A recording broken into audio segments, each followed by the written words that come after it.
આપેલું હોય છે કે જેના પર આપણે જોઈએ ને તો આપણને ખાવાનું 2 દિવસ સુધી ઉતરે નહીં, પણ અત્યારે એવા લોકો બી ખાતા રહે છે અને એમને કોઈ ફરક જ નથી પડતો, ગમે તેટલું ખાતા જ રહે છે.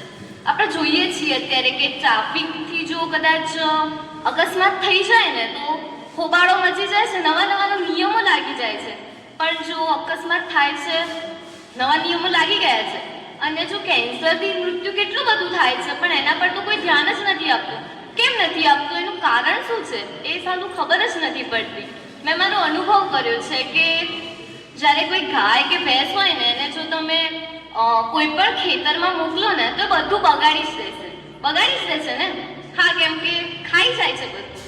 પણ જો એને તમે તમાકુના ખેતરમાં મોકલશો ને તો આજુબાજુ જે ઘાસ છે ને એ ખાઈ જશે, પણ જે તમાકુ છે ને એને અડાડતી બી નથી મોઢામાં. એ તો જાનવર છે ને આપણે આપણા મોટા માણસ છીએ, આપણને તો ભગવાને વરદાન આપ્યું છે અને આપણે વરદાન પર શૂન્ય લગાવી દઈએ છીએ.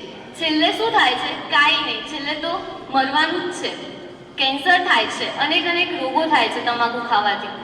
મેં જોયું છે કે અત્યારે જે વસ્તી આમ નાના બાળકોને પણ તમાકુ લેવા મોકલતી હોય છે. એક દિવસ એક છોકરો જતો હતો અને એને મેં પૂછ્યું કે ક્યાં જાય છે? તો મને કે તમાકુ લેવા જઉં છું. આમ રૂઆબથી કહેતો હતો પાછો. પછી મેં કીધું અચ્છા બરાબર છે, તું ખાય છે? મને કે ના, હું નથી ખાતું. મેં કીધું બરાબર છે, નથી ખાતું, સારી વાત છે, પણ કે હું ખાઈશ. મેં કીધું ક્યારે ખાઈશ? તો મને કે છે મારા પપ્પા જેવડો થઈ જશે ને ત્યારે ખાઈશ. એટલે પણ મેં કીધું પપ્પા જેવડો થઈશ ત્યારે ખાઈશ? આ બધું આપણા મતલબ કે મૂળથી જ ચાલુ થાય છે. આપણા મોટા પપ્પા કે ઘરમાં જે મોટા વડીલો છે બધા ખાતા હોય છે ને ત્યારે જ આ બધું ચાલુ થાય છે. અત્યારે આપણે જોઈએ છીએ કે લગભગ 500થી દિવસ દરમિયાન 500થી વધુ બાળકો નવા તમાકુથી નવી પ્રોડક્ટો બનતી હોય છે અને એનું સેવન કરતા થાય છે. દુનિયાભરમાં એટલે કે વિશ્વમાં દર વર્ષે 60 લાખથી વધુ લોકોના મૃત્યુ થાય છે, પણ કેન્સરથી. ખરેખર અજબની વાત છે. આપણે જોઈએ છીએ કે ગુજરાતમાં જ સૌથી વધારે કેન્સરના રોગોથી લોકો પીડાતા હોય છે અને છેલ્લે જેને કેન્સર થાય છે ને એના મોઢે એક જ શબ્દ જોવા મળે છે, ભગવાન હવે મને લઈ લે ને તો વધારે સારું. આપણે જોઈએ છીએ કે અત્યારે તો યુવા પેઢીમાં ટ્રેન્ડિંગ ચાલે છે, સિગરેટ પીવે છે, બધા ઘણા પીતા હોય છે. એ લોકો પાછા ઇન્સ્ટાગ્રામમાં રીલ્સ મૂકે, અપલોડ કરે. ઇન્સ્ટાગ્રામમાં બધા વધારે થઈ ગયું, પણ કહેવું પડશે કે ઇન્સ્ટાગ્રામમાં રીલ્સ મૂકીને આમ સ્ક્રોલ કરીએ તો સિગરેટ દેખાતી હોય છે, પણ એ સિગરેટનું છેલ્લે એમને એવું લાગે છે કે અમે લોકો ખાઈએ છીએ ને તો આપણે કંઈક કહીએ ને તો આપણને એમ જ કે ના ભાઈ તને ખબર ન પડે, એમાં બધું શું આ બધું એવું જ કે. પણ એવું નથી. તમે બધાની વચ્ચે એનાથી ઇમ્પ્રેશન નથી પડતી, એનાથી ઇમ્પ્રેશન ડાઉન થાય છે. આપણે જોઈએ છીએ કે કેવા પ્રકારના રોગો થાય છે. શ્વાસ લેવાની તકલીફ થઈ જાય છે, પછી ઉધરસ આવવા લાગે છે, શ્વાસ નળીમાં તકલીફ થાય છે. કેન્સરથી તો અનેક પ્રકારની મોટી બીમારીઓ થાય છે.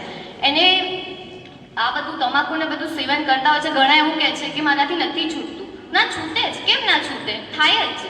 તો એ કરવા માટે તો સૌથી પહેલાં તો તલબ અને દ્રઢ મનોબળ જો આપણું થઈ જાય ને કે ના મારે આ કરવાનું નથી જ, તો એ ચોક્કસથી આપણે તલબ એ મૂકી જવાય. ત્યારે તલબ લાગે છે ને આપણે ત્યારે તો સૌથી પહેલાં તો ઊંડો શ્વાસ લેવાનો અને પાણી પી લેવાનું ઊભા જ. ત્યારે આપણને ઈચ્છા જે થાય છે ને તમાકુ ખાવાની એ ઈચ્છા મટી જ જશે આપોઆપ. પછી બીજું છે કે જોડે પીપરમેન્ટ રાખો કે પછી ચિંગમ છે, એનું આપણું બધું જ ધ્યાન છે ને એના પર કેન્દ્રિત કરશો ને તો આપણને ખાવાની ઈચ્છા જ નહીં થાય. વસ્તુ એ છે કે એક દિવસમાં નહીં થાય, એક દિવસમાં નહીં જ થાય, પરંતુ એક દિવસ જરૂર થશે. અંતે હું એટલું જ કહીશ કે નાસ્તાએ ભૂલાવ્યો રોટલો, દારૂએ ભૂલાવ્યું દૂધ. નાસ્તાએ ભૂલાવ્યો રોટલો, દારૂએ ભૂલાવ્યું દૂધ.